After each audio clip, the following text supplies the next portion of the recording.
रावण एक कुशल राजनीतिज्ञ, सेनापति और वास्तुकला का मर्मज्ञ होने के साथ साथ तत्वज्ञानी तथा बहुविद्याओं का जानकार था। उसे मायावी इसलिए कहा जाता था कि वह इंद्रजाल, तंत्र, सम्मोहन और तरह तरह के जादू जानता था। उसके पास एक ऐसा विमान था जो अन्य किसी के पास नहीं था। इस सभी के कारण सभी उससे भयभीत रहते थे। जैन शास्त्रों में रावण को प्रतिनारायण माना गया है। जैन धर्म के 64 शलाका पुरुषों में रावण की गिनती की जाती है।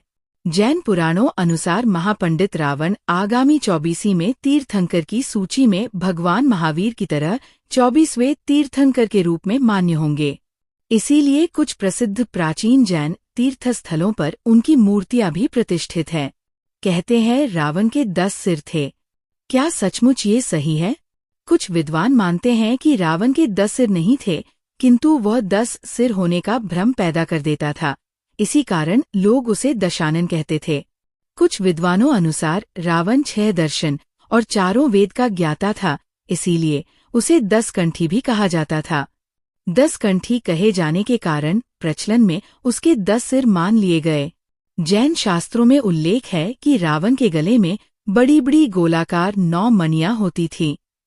उक्त 9 मणियों में उसका सिर दिखाई देता था, जिसके कारण उसके 10 सिर होने का भ्रम होता था। हालांकि ज्यादातर विद्वान और पुराणों अनुसार तो यही सही है कि रावण एक मायावी व्यक्ति था, जो अपनी माया के द्वारा 10 सिर के होने का भ्रम पैदा कर सकता था। उसकी मायावी शक्ति और जादू के चर्चे जग प्रसिद्ध थे। रावण के 10 सिर होने की चर्चा रामचरितमानस में आती है। वह कृष्ण पक्ष की अमावस्या को युद्ध के लिए चला था तथा एक एक दिन क्रमशः एक एक सिर कटते थे। इस तरह 10वें दिन अर्थात शुक्ल पक्ष की दशमी को रावण का वध हुआ। इसीलिए दशमी के दिन रावण दहन किया जाता है। रामचरितमानस में वर्णन आता है कि जिस सिर को राम अपने बाण से काट देते थे, पुनः उसके स्थान पर दूसरा सिर उभर आता था। विचार करने की बात है कि क्या एक अंग के कट जाने पर वहां पुनः नया अंग उत्पन्न हो सकता है? वस्तुतः रावण के ये सिर कृत्रिम थे, आसुरी माया से बने हुए। मारीच का चांदी के बिंदुओं से युक्त स्वर्ण मृग बन जाना, रावण का सीता के समक्ष राम का कटा हुआ सिर रखना आदि से सिद्ध होता है कि राक्षस मायावी थे। वे अनेक प्रकार के इंद्रजाल, जादू जानते थे। तो रावण के 10 सिर और 20 हाथों को भी मायावी या कृत्रिम माना जा सकता है।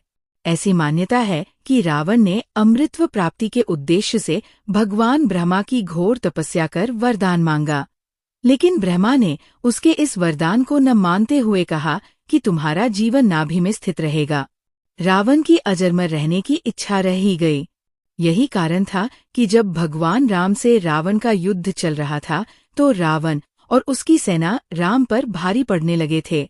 ऐसे में विभीषण ने राम को ये राज बताया कि रावण का जीवन उसकी नाभि में है, नाभि में ही अमृत है। तब राम ने रावण की नाभि में तीर मारा और रावण मारा गया।